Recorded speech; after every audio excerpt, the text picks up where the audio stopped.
नमस्कार। आज मैं फिर आपके सामने अपराध की एक और घटना लेकर आया हूँ। आज के अपराध की घटना पुरानी है, काफ़ी पुरानी है, लेकिन इस घटना का फैसला, अदालती फैसला आ चुका है। बात मध्य प्रदेश के भोपाल की है। तारीख थी 16 अक्टूबर 2021।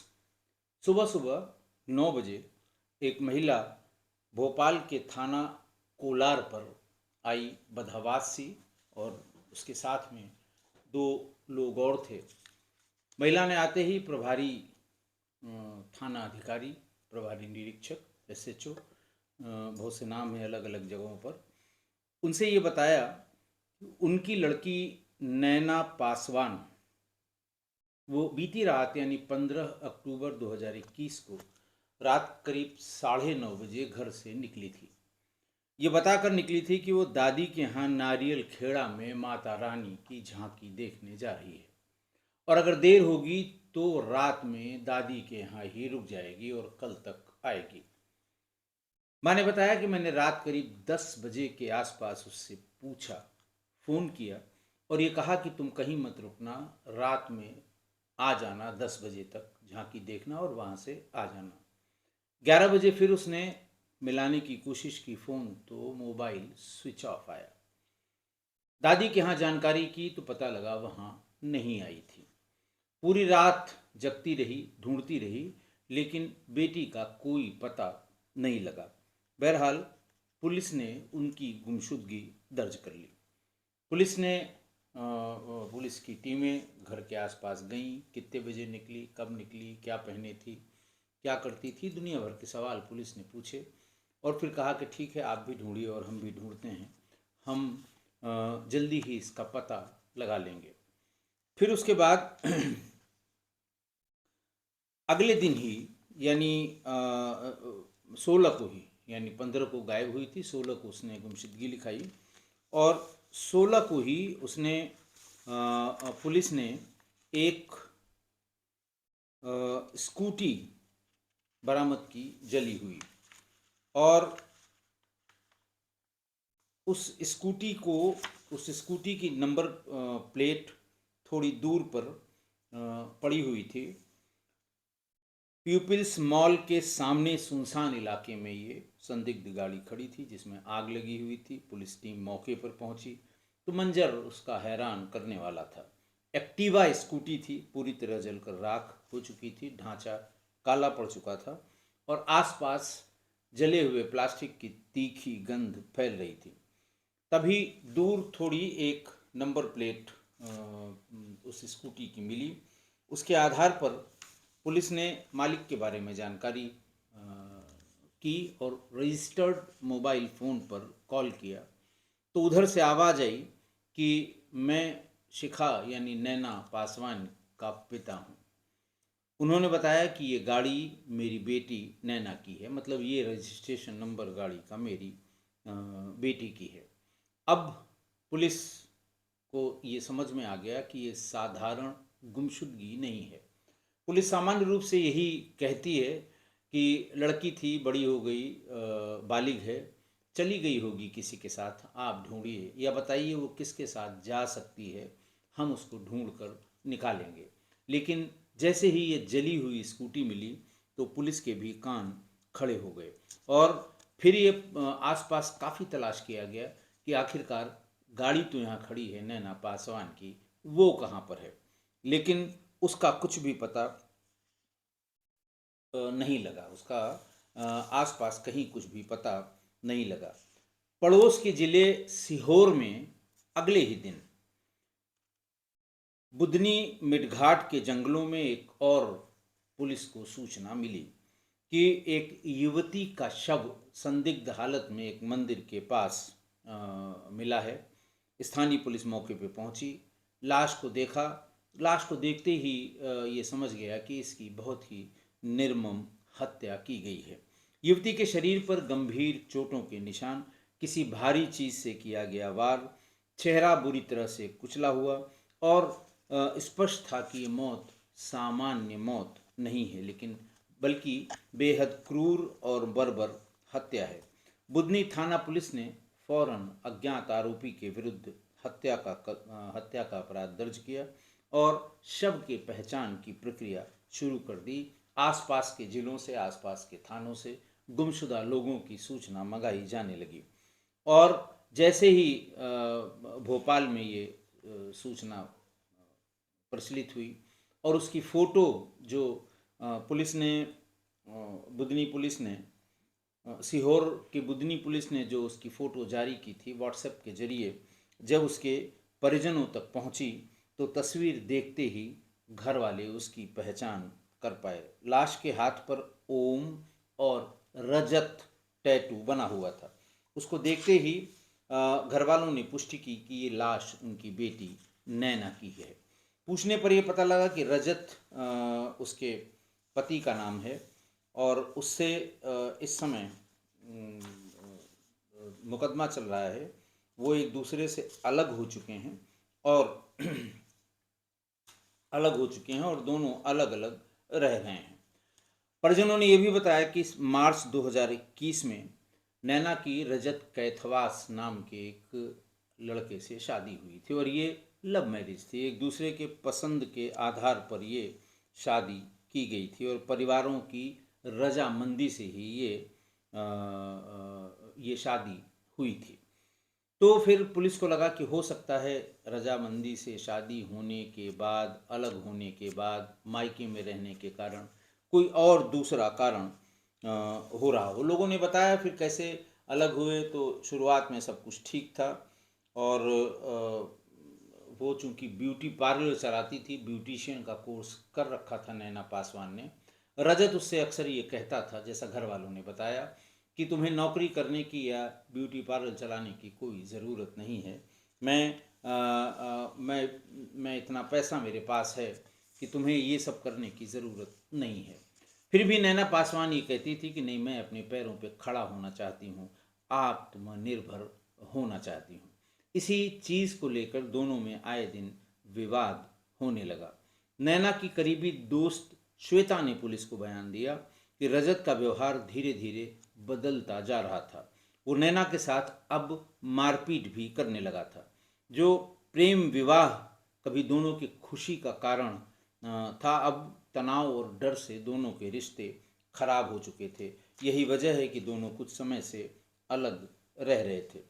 ये भी बताया गया कि जिस दिन ये रात में वहाँ से निकली थी, उस दिन इसी उसकी दोस्त ने उससे कहा था कि रात का समय है, 9:30 बजे एक कॉल आई थी। उसने कहा कि अब मैं जा रही हूँ, उससे कुछ बातें करनी है। श्वेता ने मना किया कि नहीं, जाने की कोई ज़रूरत नहीं है। उसका बर्ताव और व्यवहार दोनों बदल चुका है। इतनी जल्दी उस पर यकीन करके उससे बात करने के लिए जाना ठीक नहीं है। तुम मत जाना। उसका गुस्सा और बर्ताव दोनों तुम्हारे प्रति बहुत अच्छा नहीं है। लेकिन फिर भी नैना मानी नहीं और उसने कहा नहीं, जब बात ही करनी है और लगता है अब हमारा मामला सेटल हो जाएगा, इसलिए वो घर से निकल पड़ी थी।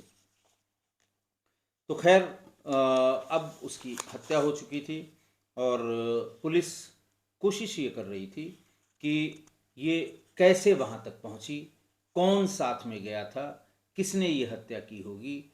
हालांकि रजत के बारे में जब श्वेता ने बताया, परिवार वालों ने बताया कि उससे तनाव के कारण ही वो मायके में रह रही थी, माँ बाप ने बताया, तो पुलिस को शंका रजत पर ही हो रही थी। रजत से बुला के पुलिस ने शुरुआती दौर में ही पूछताछ की थी। रजत ने साफ मना कर दिया कि अब मेरा उनसे कोई मतलब नहीं रह गया। उसने मेरे खिलाफ भरण पोषण का मुकदमा भी दाखिल कर रखा है और FIR भी कर रखी है उत्पीड़न और डोमेस्टिक वायलेंस में। खैर, पुलिस इस उधेड़बुन में लगी हुई थी कि कैसे ये पता लगे कि किसने उसकी हत्या की है। पुलिस जहाँ से ये लाश मिली थी उसके आने जाने वाले रास्तों में CCTV पर तलाश करती रही और सलकनपुर मंदिर परिसर से 15 और 16 अक्टूबर की दरमियानी रात में सारे CCTV फुटेज खंगालने शुरू हुए। तभी उसमें रात के 1:43 और 2:15 के बीच की एक फुटेज से पुलिस के चेहरे खिल गए कि लगता है अब हम सही जगह तक पहुंच गए हैं। फुटेज उसके परिजनों को दिखाए गए। सबकी निगाहें उसी वीडियो पर टिकी हुई थी कि इससे कुछ निकलेगा ज़रूर। उसमें कैमरे में नैना बहुत साफ साफ दिखाई दे रही थी, उसकी पहचान में कोई दिक्कत नहीं थी। वो मंदिर के पिछले रास्ते से धीरे धीरे चल रही थी, लेकिन वो अकेली नहीं थी। उसके साथ एक अज्ञात युवक भी था। वो लड़का जिसने लाल रंग की शर्ट, नीले रंग की जीन्स और कंधे पर भगवा गमछा डाल रखा था। खैर, उसके चेहरे पर अजीब सा सन्नाटा था और चाल में बहुत आत्मविश्वास था उस लड़के के। और फुटेज इसको पुलिस बार बार देख रही थी और कोशिश कर रही थी कि ये कौन व्यक्ति है जो इतने कॉन्फिडेंस से उस लड़की के साथ रात में 1:30-2 बजे मंदिर में पीछे वाले रास्ते से प्रवेश कर रहा है। पुलिस ने कोशिश की कि परिजन इसको पहचान लें, और जब उसकी कई फुटेज चारों तरफ के एंगल से परिजनों ने देखी तो उन्होंने फिर बेझिझक बता दिया कि ये लड़का रजत कैथवास है, जो स्थानीय बीजेपी का नेता भी है।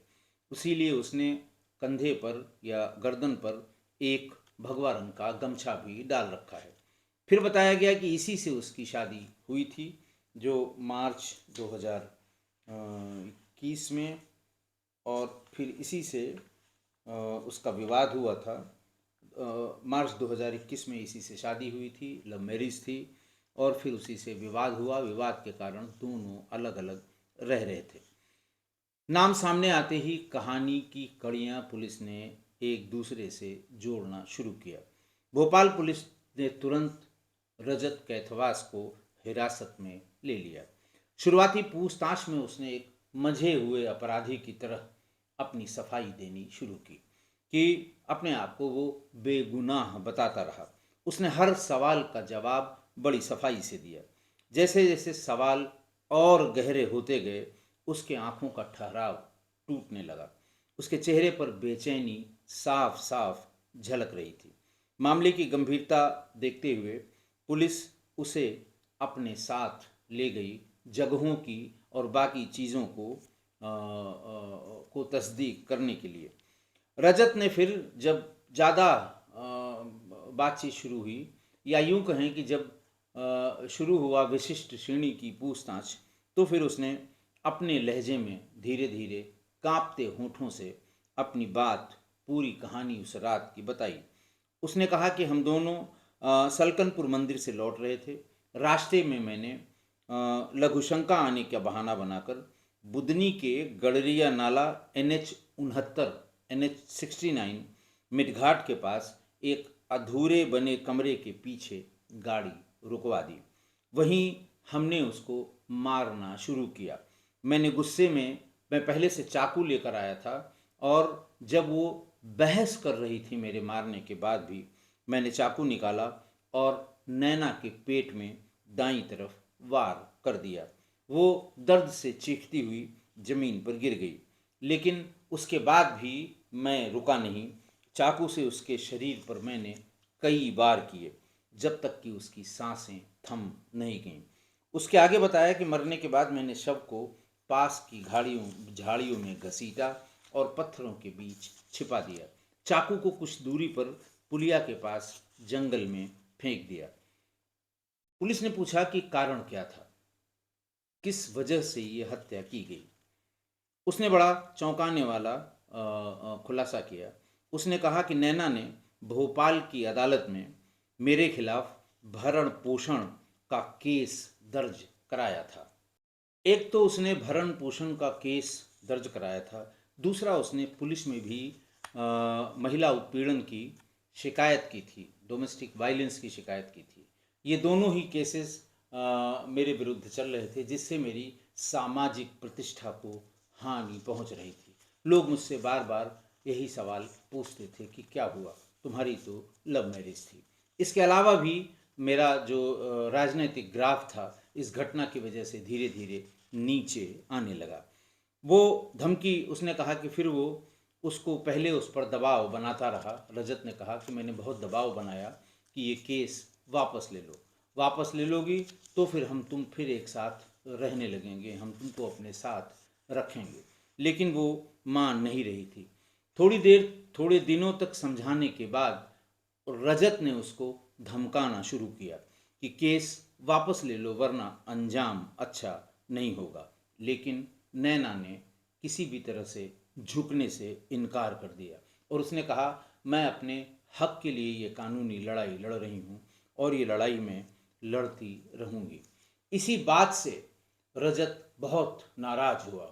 उसकी जो अहंकारी प्रवृत्ति थी, उसका जो सत्ता का नशा था, उसका जो पैसे का घमंड था, उसका जो ये घमंड था कि मैंने अपने पसंद से इस लड़की को शादी करके इससे शादी की है, वो एकदम सर पर चढ़कर बोलने लगा।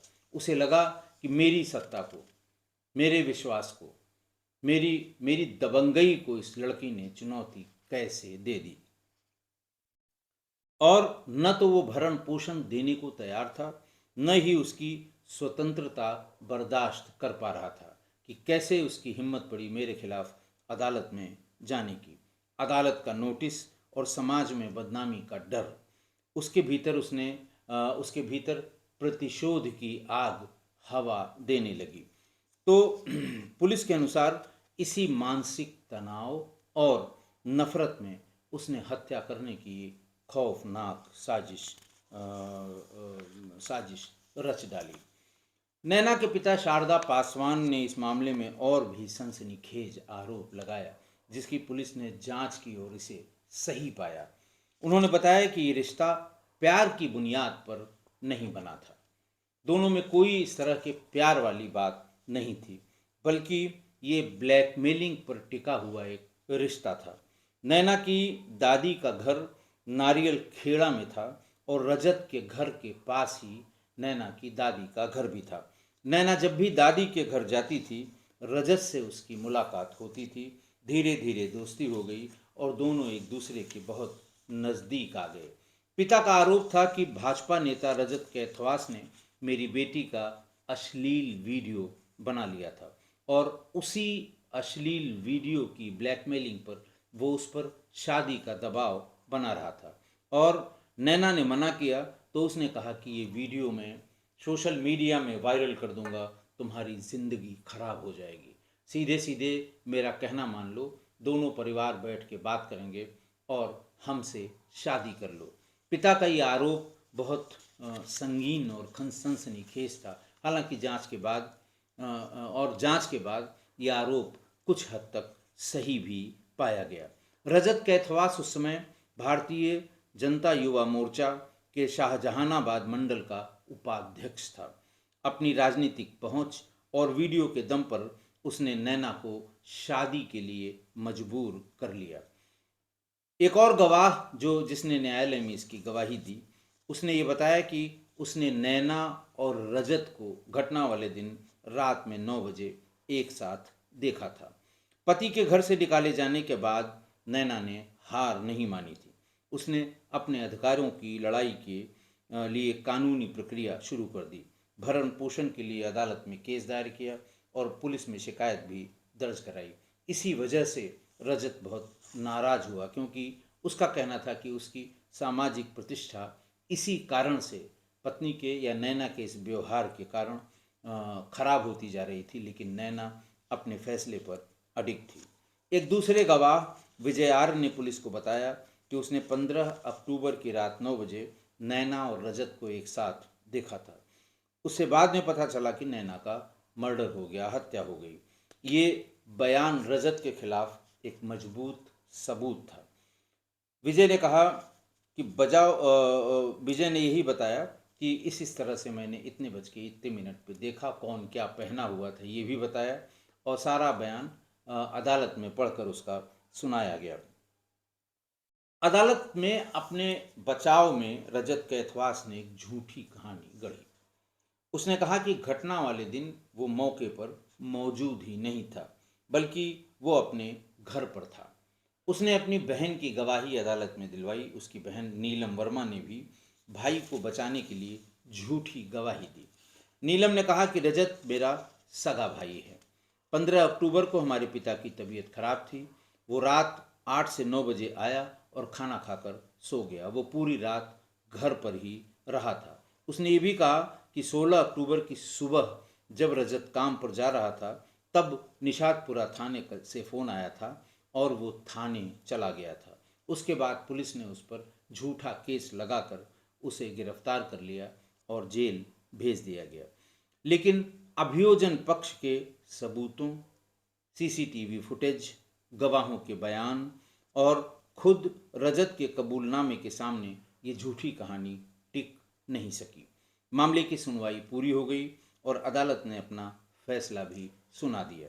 अपर सत्र न्यायाधीश बुधनी ने मामले में हत्या के आरोपी पति को दोषी करार देते हुए आजीवन कारावास और 8,000 रुपये के अर्थदंड से दंडित किया। वर्तमान में भी ये जेल में ही है। आज की घटना, एक अहंकारी पुरुष जो बीजेपी का नेता भी था, अपने रसूख और दबदबे का इस्तेमाल करके उसने नैना से शादी की। पिता का जो आरोप था कि ये शादी प्यार के बुनियाद पर नहीं थी, ये रसूख, दबदबा, ब्लैकमेलिंग और दबाव के कारण ये शादी हुई थी। नैना को हासिल करना ही रजत का लक्ष्य था। विवेचना में ये बात स्पष्ट हो गई कि नैना को हासिल करना ही रजत का एकमात्र लक्ष्य था। उसके लिए उसने सभी जितनी भी बातें हो सकती हैं, जितने भी तरीके गलत सही हो सकते हैं, उन सब का इस्तेमाल किया था। खैर, शादी करके घर ले गया और फिर कुछ ही दिनों बाद उचाट होने लगा उससे मन। जब मन उचाट होने लगा तो उसने नैना पर ज्यादती करनी शुरू कर दी और जब जाति बहुत ज़्यादा हो गई तो पढ़ी लिखी नैना वो अपने मायके चली गई। दरअसल रजत यही चाहता भी था कि ये यहाँ से मेरे घर से चली जाए ताकि फिर से वो स्वच्छंद हो जाए। जब नैना रजत के पर इतना सब होने के बाद भी नैना रजत के रुतबे, राजनीतिक पहुंच के सामने वो झुकी नहीं और अब उसने अपनी कानूनी लड़ाई शुरू कर दी। भरण पोषण का मुकदमा दायर कर दिया। पुलिस में डोमेस्टिक वायलेंस और उत्पीड़न की शिकायत भी दर्ज करा दी। जब रजत को अदालती नोटिस पहुंची तो वो जैसे बौखला गया हो। फिर उसके थोड़े दिन बाद ही थाने से भी उसका बुलावा आ गया कि आप थाने पर आ जाइए, आपके खिलाफ आपकी पत्नी ने एक दरखास्त, एक शिकायती प्रार्थना पत्र दिया है। और इन दोनों से, और फिर उसके बाद स्थानीय अखबारों में भी ये बात छप गई। एक बार पुलिस पे कोई मामला अगर चला जाए तो छिप नहीं सकता। क्राइम रिपोर्टर्स 24 घंटा वहाँ मड़राते रहते हैं और ये पता लग ही जाता है कि एक दिन में किसके खिलाफ किस थाने में कौन सा मुकदमा लिखा गया है। तो बहरहाल वो थाने से बुलाया गया और तभी रजत का पुरुषत्व जाग गया। अच्छा, मेरी मुखालफत, मेरी शिकायत, मेरे खिलाफ मुकदमा, मेरे खिलाफ पुलिस में। और फिर पहले तो उसने बहलाने फुसलाने की कोशिश की। नहीं मानी जब नैना तो उस पर दबाव बनाने की कोशिश की। तब भी नहीं मानी नैना, उसे धमकी देनी शुरू की और उसे लगा कि वो इससे नहीं मानेगी तो एक बार फिर वही ड्रामा किया कि नहीं, हम सारी चीज़ें सेटल कर देंगे, आ जाओ, तुम्हारी सारी शिकायत दूर हो जाएगी, तुम्हें कोई शिकायत नहीं रहेगी कि तुम मेरे खिलाफ इतनी इस तरह की साजिशें करो, इस तरह की दरख्वास्त दो। शायद इसी बात से उसको ये लगा कि हो सकता है इसका हृदय परिवर्तन हो गया हो और उसके कहने पर वो घर से चली गई। यानी बहला फुसला कर वो दूर ले गया और वहीं उसकी नृशंस हत्या कर दी। अपने दबदबे और रसूख और सत्ता के नशे में चूर रजत अपनी बात को न मनवा पाने के कारण लड़की को मार डालने के लिए उतावला था और पहली फुर्सत में ही उसने नैना की हत्या कर दी। पैसा और सत्ता का नशा बहुत खराब होता है। न उदाहरण देने की ज़रूरत है, न बताने की ज़रूरत है। हर एक को ऐसे उदाहरण हर जगह मिल जाएंगे जब पैसा और सत्ता के नशे में लोग इधर उधर का काम, इधर उधर की बातें, इधर उधर की हरकतें, इधर उधर का व्यवहार, ये सब करने लगते हैं। और जब दोनों किसी के पास हो जाए, यानी सत्ता भी हो जाए और पैसा भी हो जाए, आप अंदाज लगा लीजिए कि ये किस तरह का नशा होगा। और यही नशा कभी कभी बर्बाद भी कर देता है ऐसे लोगों को जो इस नशे के आदी हो जाते हैं। और यही यहाँ पर हुआ। रजत सत्ता के नशे में चूर था, पैसे की कोई कमी नहीं थी। और फिर उसको ये लगा कि इसकी हिम्मत कैसे पड़ी मेरे खिलाफ जाने की, और उसने हत्या करवा दी। इसीलिए जब सत्ता और नशा किसी एक व्यक्ति के, सत्ता और पैसा दोनों किसी एक के पास हों, तो उसके नशे का अंदाज आप लगा सकते हैं। आबाद होने के चांसेस बहुत कम और बर्बाद होने के चांसेस बहुत ज़्यादा होते हैं। आशा है आप मेरी इस बात से सहमत होंगे। आज के लिए इतना ही। बहुत बहुत धन्यवाद।